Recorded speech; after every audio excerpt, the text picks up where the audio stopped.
O que nós vivemos hoje em termos de segurança e de atuação da polícia e da justiça segue uma tradição bastante antiga. Comecei a trabalhar com isso quando eu fui fazer meu doutorado nos Estados Unidos.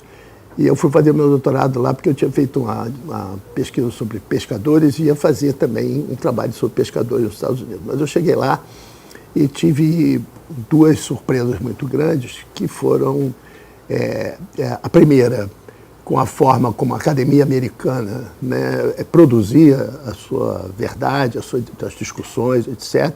E escrevi um pequeno ensaio sobre isso, chamado Antropologia da Academia, Quando os Índios Somos Nós.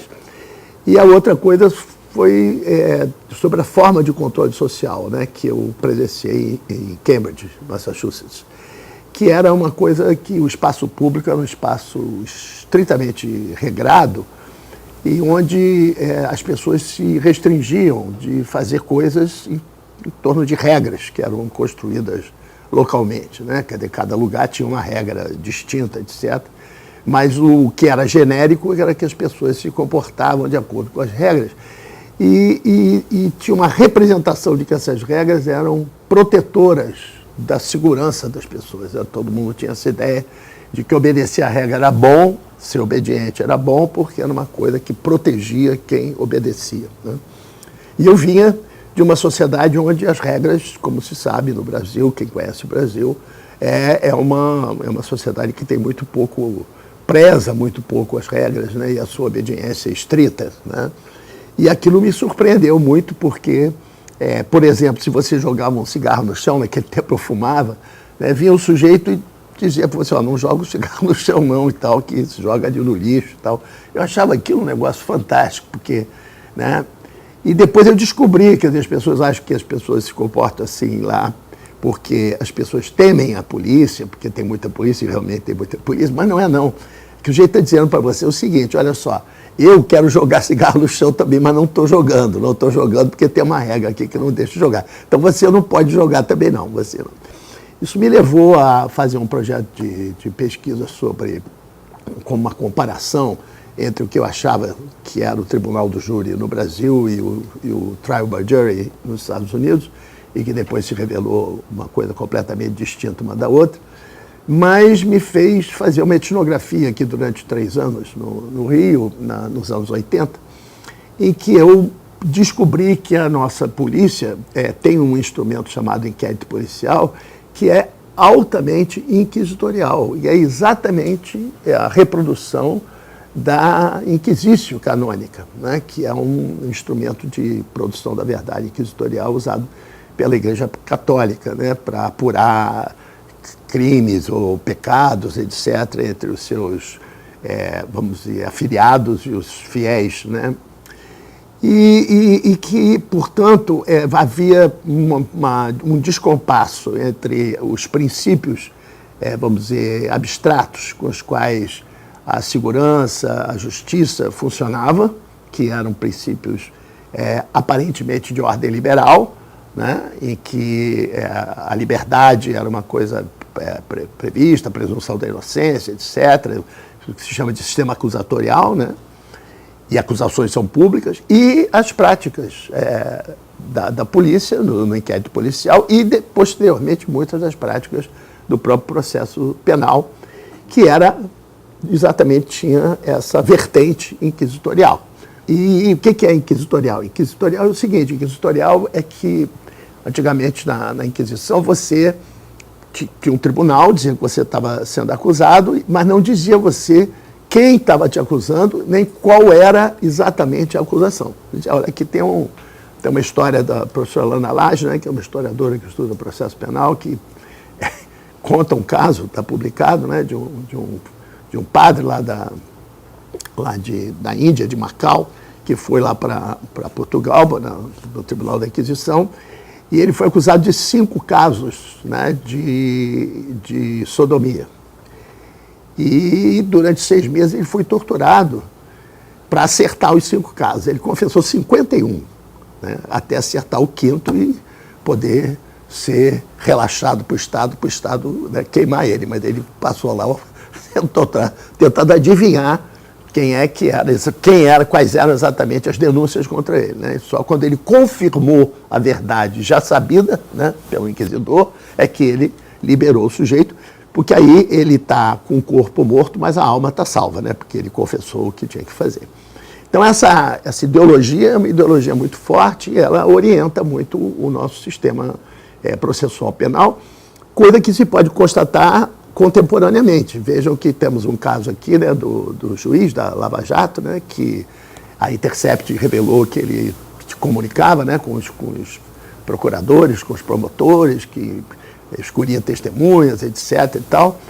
E, para a surpresa de muitos, quando disseram isso para eles, é isso mesmo, fazer isso mesmo, não tem problema nenhum, é assim que faz e tal. É assim que todo mundo faz, mesmo que não, né, não esteja... Não, é explicitamente proibido, nem explicitamente permitido, é assim que funciona, né? Então, quer dizer, o juiz atua junto com a acusação, né? Essa questão é uma questão muito interessante, por quê?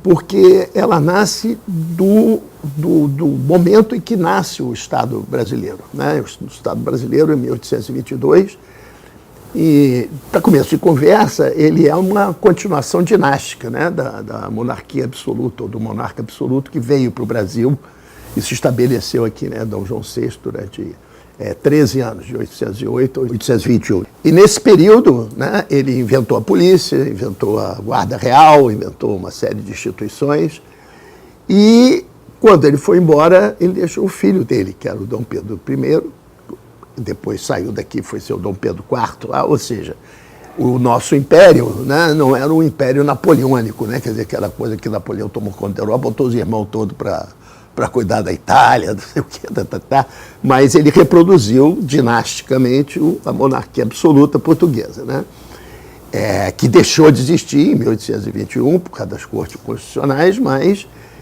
que se tornou aqui o Império. O Império fez o quê? O Império desigualou juridicamente os brasileiros, né? Quer dizer, transformou os brasileiros em nobres, não é isso? E plebeus. Então, o status dos brasileiros jurídico não era o mesmo e tal, e isso tinha diferenças com relação à execução do processo penal, dos efeitos que o processo penal, as acusações tinham a ver com ela.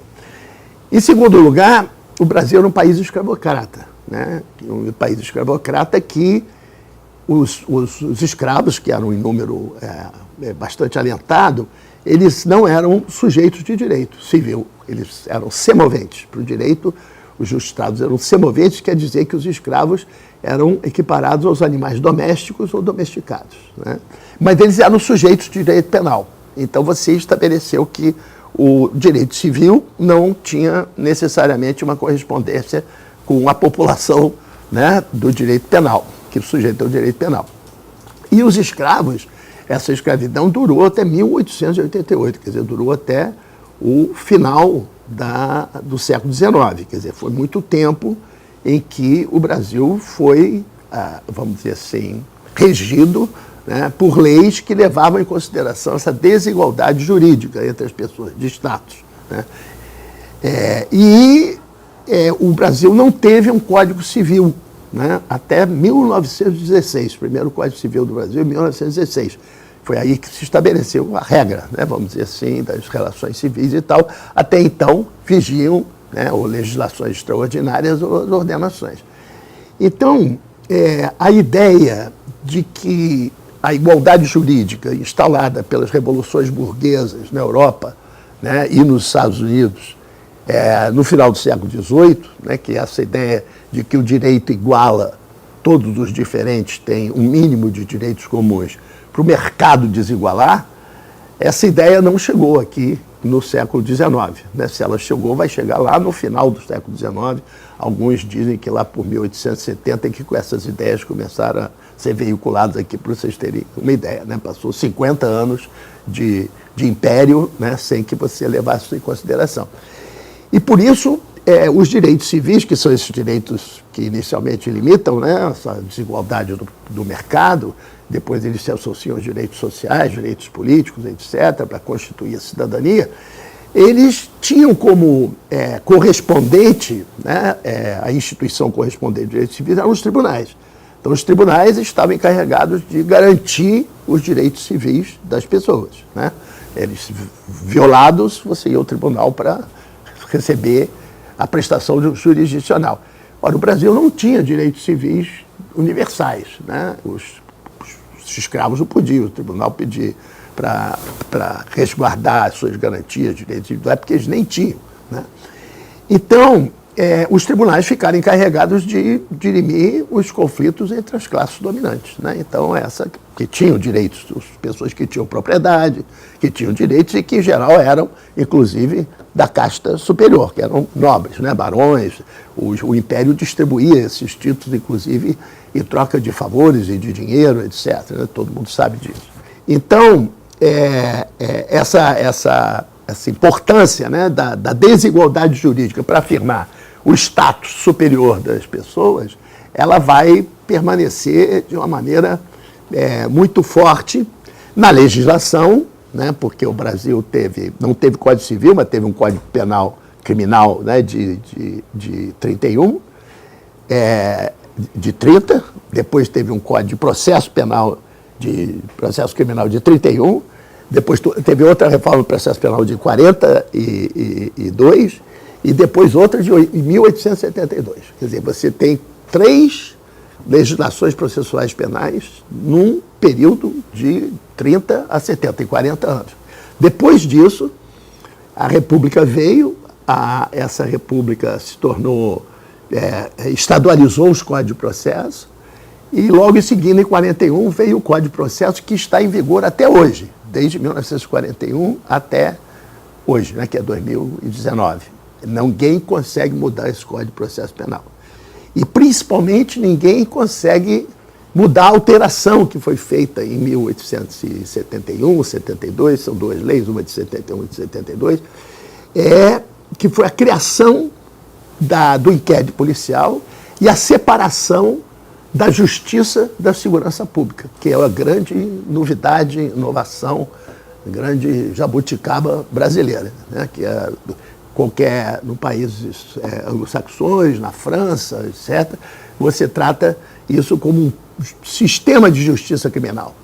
O que quer dizer que desde da ronda na cidade, até a prisão, até a investigação, o processo, condenação, cumprimento da pena e depois na liberdade condicional, etc., é tudo parte de um sistema, que se chama de Criminal Justice System, né, em inglês, e em francês, Sistema de Justiça Criminal. Então, aqui não. Aqui, segurança pública é uma coisa, com as suas instituições, que são corporações, na verdade, não são instituições, que são a polícia, agentes penitenciários, bombeiros militares, pertencem à segurança pública, guardas municipais são da segurança pública, né?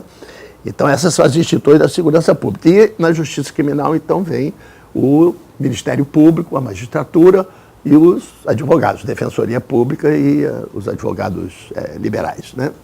E são 2 coisas separadas. São tão separadas que o Ministério da Justiça, por exemplo, ele é um ministério que mexe com a polícia.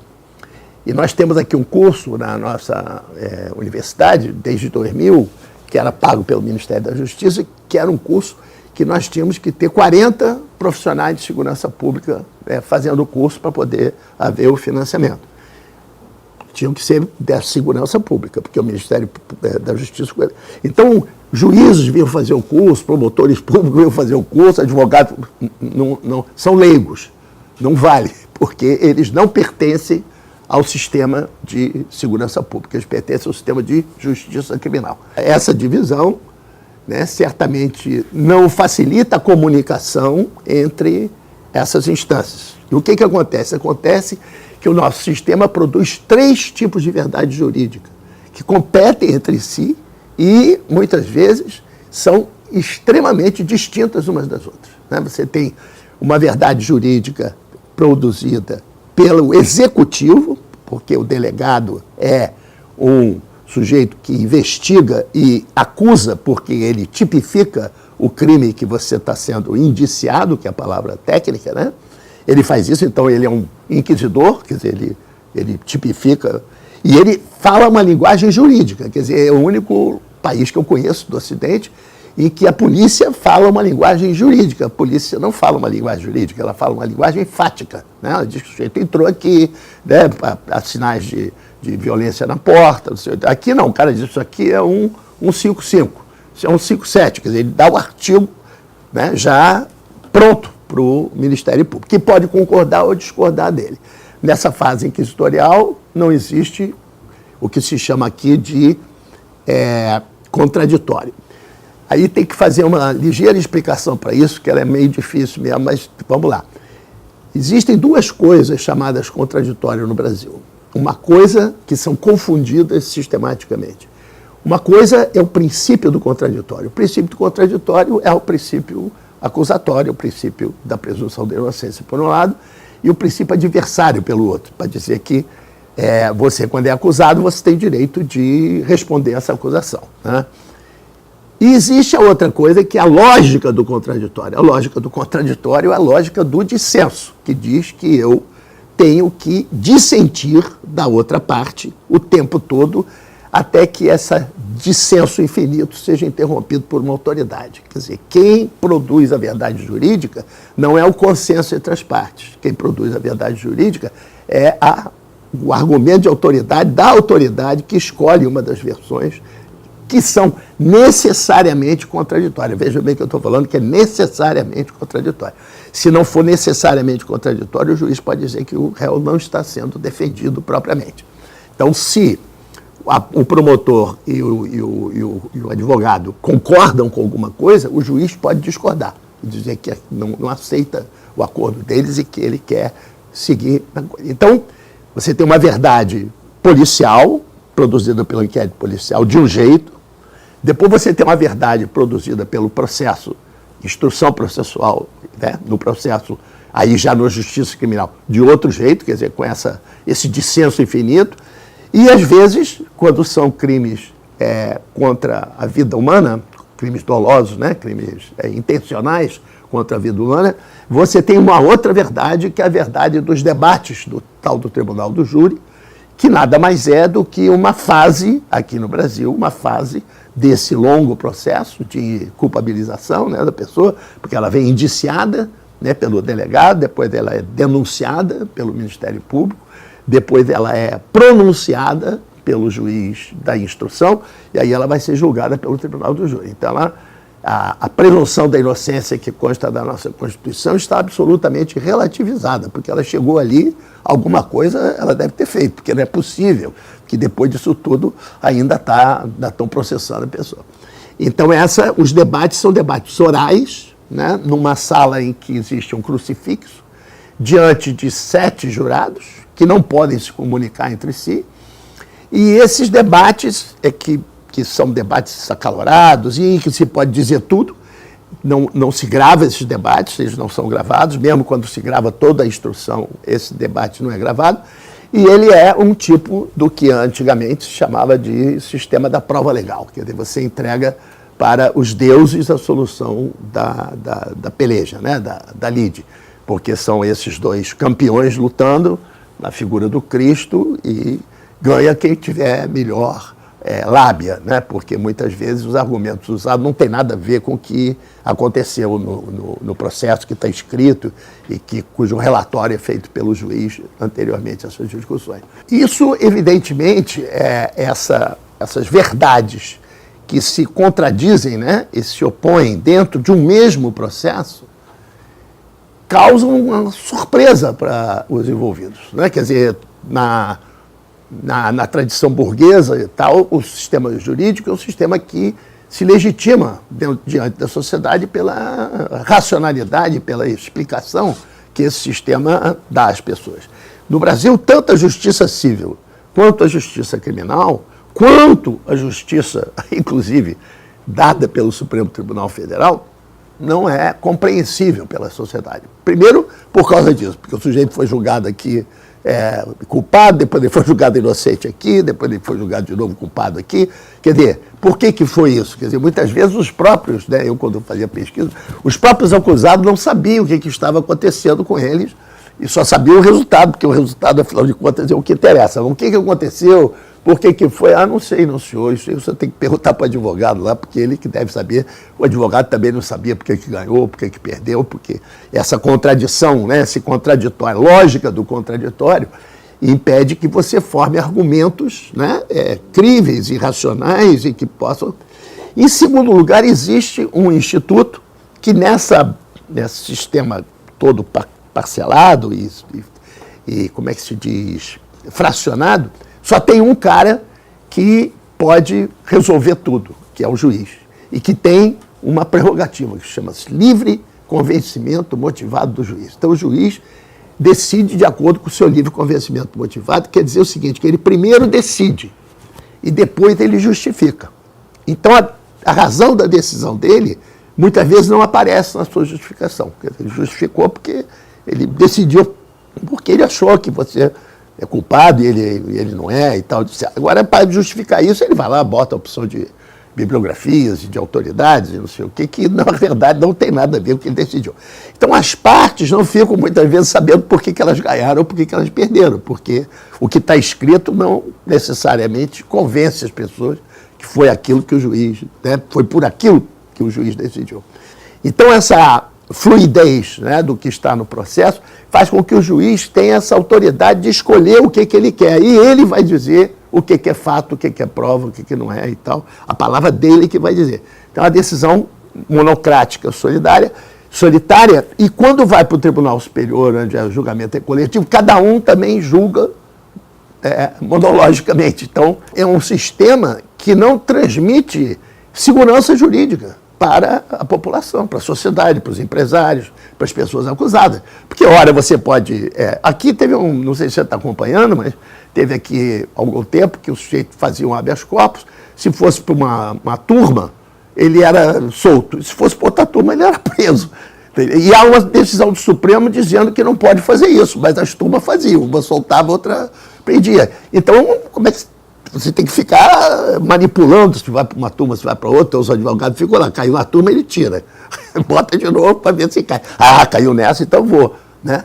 Então isso não dá, o tribunal não tendo consenso, ele não dá, e esse consenso não sendo explícito, ele não dá segurança jurídica para aqueles usuários dele, né? Vamos dizer assim, tanto nas questões cíveis quanto nas questões penais. Tem uma aluna nossa, que é uma juíza de direito, que fez uma tese de doutorado em direito, chama-se Cristina de Seta.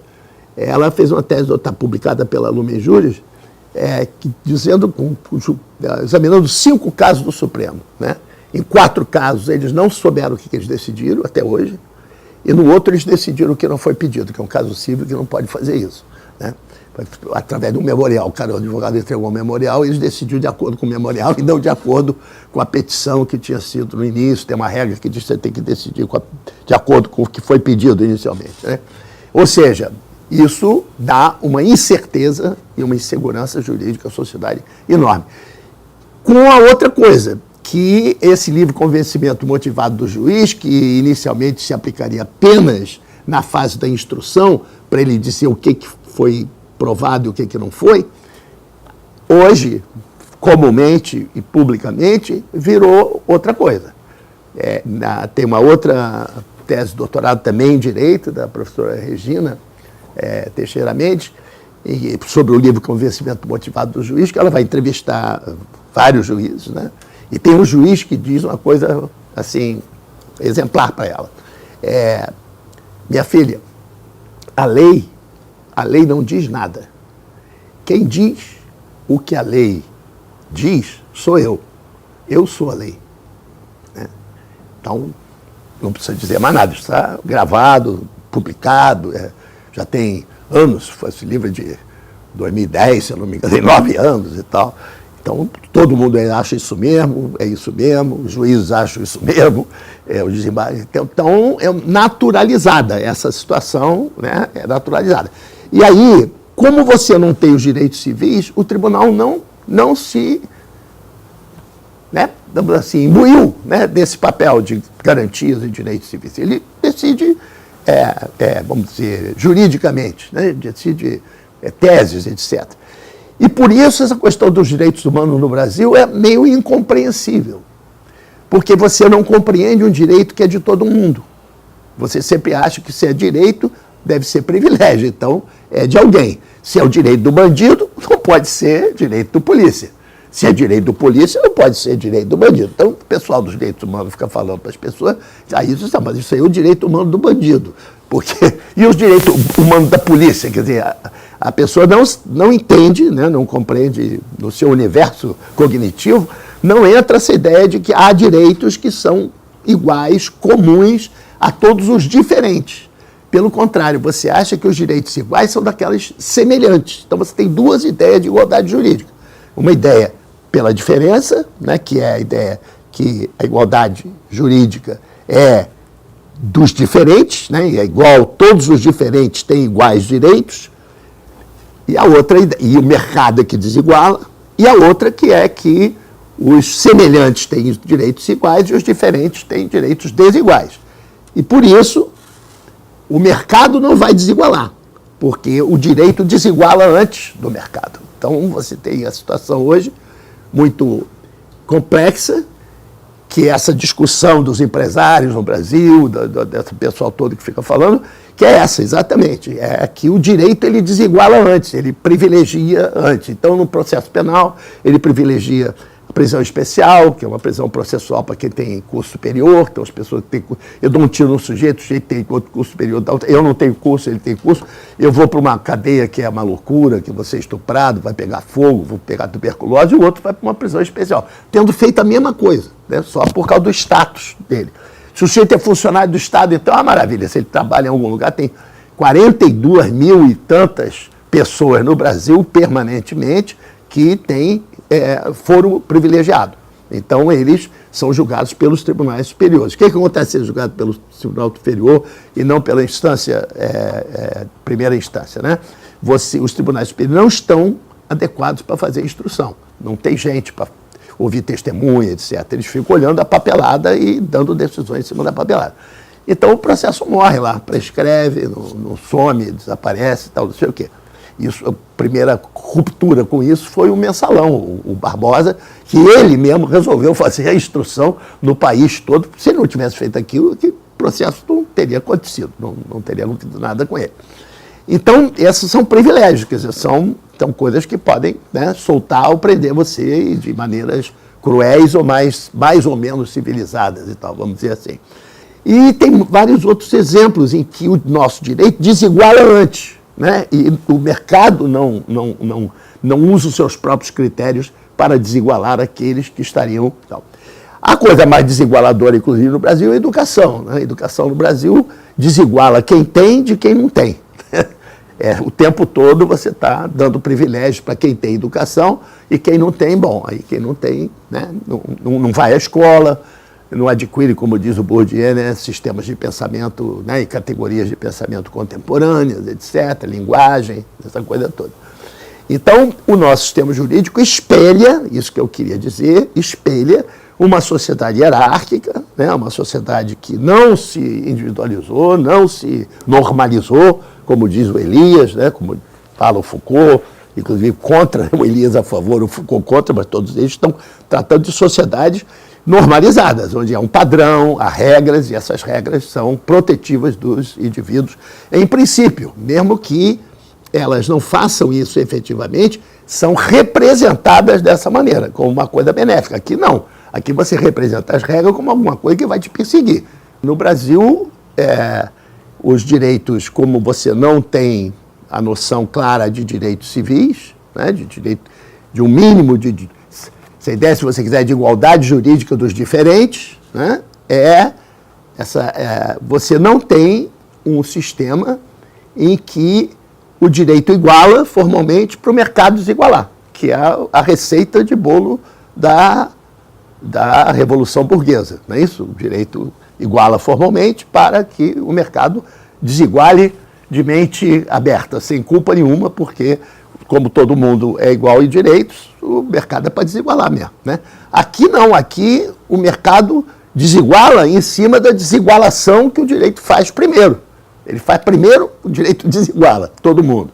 Aí as pessoas vão para o mercado desigualadas, né? E aí, quando elas chegam no mercado desigualadas, elas têm que se desigualar de novo, né? Aí dá propina, né? O cara dá cartel, dá não sei o quê, porque ele tem que pedir licença para o Estado para funcionar, porque se ele não pedir licença para o Estado, ele não funciona. O empresário não consegue fazer nada, né? Então tem que comprar esse direito de se desigualar no mercado, tem que ser vendido, né, pelo Estado. E aí não estou falando de dinheiro, né, com favores, com troca de benesses, etc. Tem uma série de maneiras de conceder esses privilégios, né? Quer dizer, a desigualação no mercado continua sendo um privilégio a ser dado pelo Estado, né, e pelo direito. Então, aqui no Brasil, da Estado-nação, né, de 1822 e tal, ele nasceu desigual e continua desigual. É uma continuidade dessa desigualdade que é inexplicável para os sociólogos e tal, eles ficam muito chateados com isso. Os sociólogos ficam danados da vida com isso, porque e a urbanização, e a modernização, e a industrialização, não sei o quê, tudo isso aconteceu, mas esse troço aí não mudou, né? Não mudou o tempo todo, desde o Império. E essa outra coisa, pelo menos desde 1870, né, que é o marco. E a outra coisa é essa, né, que o direito desiguala no Brasil, né, antes que o mercado vá desigualar. São esses dois pontos principais que eu gostaria de enfatizar. Se você gostou desse vídeo, dê um like, compartilhe. Aproveite para assinar o canal e ative as notificações.